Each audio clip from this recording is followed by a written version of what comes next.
ನಮಸ್ತೆ ಕರ್ನಾಟಕ 1 ಟಿವಿಗೆ ಸ್ವಾಗತ.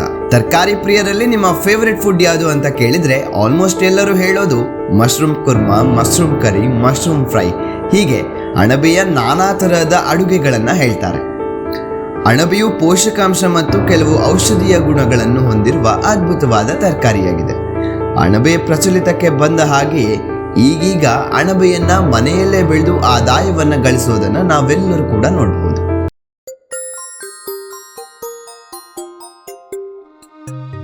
ಅಣಬೆ ಬೆಳೆಯೋದು ಅಷ್ಟು ಸುಲಭನಾ? ಅದು ನ್ಯಾಚುರಲ್ ಆಗಿ ಬೆಳಿಬೇಕು ಅಲ್ವಾ? ಮನೆಯಲ್ಲೂ ಬೆಳಿಬಹುದಾ? ಸಿಟಿಯಲ್ಲಿ ಮನೆಯಲ್ಲಿ ಬೆಳೆಯೋಕೆ ಆಗುತ್ತಾ ಅಂತ ಯೋಚನೆ ಮಾಡ್ತಾ ಇದ್ದೀರಾ?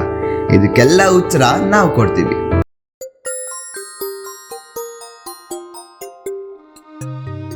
ಹೌದು, ಅಣಬೆ ಬೆಳೆಯನ್ನ ಮನೆಯಲ್ಲಿ ಅಥವಾ ಒಂದು ರೂಮ್ ನಲ್ಲಿ ಬೆಳೆಯಬಹುದು.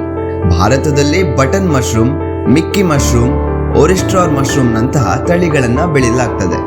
ಗ್ರಾಮೀಣ ಭಾಗದಲ್ಲಿ ಕಡಿಮೆ ಬಂಡವಾಳದಲ್ಲಿ ಅಣಬೆ ಬೇಸಾಯವನ್ನ ಕೂಡ ಮಾಡ್ತಾರೆ. ಇದು ಮಾತ್ರವಲ್ಲದೆ ನಗರ ಪ್ರದೇಶಗಳಲ್ಲೂ ಅಣಬೆ ಬೇಸಾಯವನ್ನು ಕೂಡ ಮಾಡ್ತಾ ಇದ್ದಾರೆ.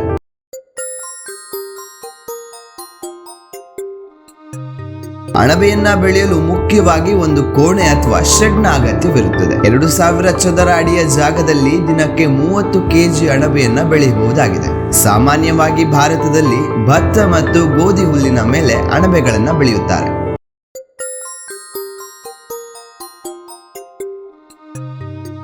ಇನ್ನು ಅಣಬೆಯನ್ನ ಬೆಳೆಸುವ ವಿಧಾನವನ್ನ ನೋಡೋದಾದ್ರೆ, ಮೊದಲು ಹುಲ್ಲನ್ನ ಸಣ್ಣದಾಗಿ ಕತ್ತರಿಸಿಕೊಂಡು ನಂತರ ಆ ಹುಲ್ಲನ್ನ ಗೋಣಿ ಚೀಲದಲ್ಲಿ ಕಟ್ಟಿ 3 ಗಂಟೆಗಳ ಕಾಲ ನೀರಿನಲ್ಲಿ ನೆನೆಸಬೇಕು.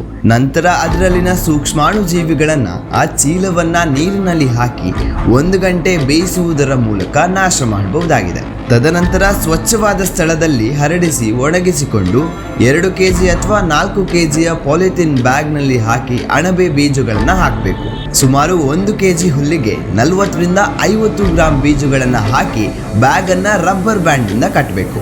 ನಂತರ ಅದನ್ನ ಕತ್ತಲೆ ಕೋಣೆ ಅಥವಾ ಇದಕ್ಕಾಗಿ ಮೀಸಲಿಟ್ಟ ಕೋಣೆಯಲ್ಲಿ ಇರಿಸಬೇಕು.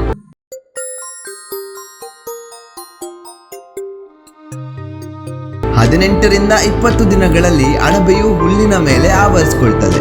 ಈ ಹಂತದಲ್ಲಿ ಬ್ಯಾಗ್ಗಳನ್ನ ಕ್ರಾಪಿಂಗ್ ರೂಮ್ಗೆ ವರ್ಗಾಯಿಸಿ ಅಣಬೆ ಬೆಳೆಯಲು ಸುಲಭವಾಗುವಂತೆ ಬ್ಯಾಗ್ಗಳನ್ನ ರಂಧ್ರ ಮಾಡಬೇಕು. ಇದನ್ನ ಟ್ರೇ ಅಥವಾ ರೂಮ್ನ ಚಾವಣಿಗೆ ದಾರ ಕಟ್ಟಿ ನೇತು ಹಾಕಬೇಕು. ಹೀಗೆ ಮಾಡಿದಲ್ಲಿ ಸುಮಾರು 7 ದಿನಗಳಲ್ಲಿ ಸಣ್ಣ ಅಣಬೆಗಳು ನಮಗೆ ಕಾಣಸಿಗುತ್ತದೆ. ಪುನಃ 2 ರಿಂದ 3 ದಿನಗಳಲ್ಲಿ ಅಣಬೆ ದೊಡ್ಡದಾಗಿ ಕಟಾವಿನ ಸ್ಥಿತಿಗೆ ಬಂದಾಗ ತೆಗೆಯಬೇಕು. ಮೊದಲು ಒಂದು ಬಾರಿ ಕಟಾವು ಮಾಡಿದ ಮೇಲೆ 10 ದಿನಗಳಲ್ಲಿ ಮತ್ತೊಂದು ಕಟಾವು ಮಾಡಬಹುದಾಗಿದೆ.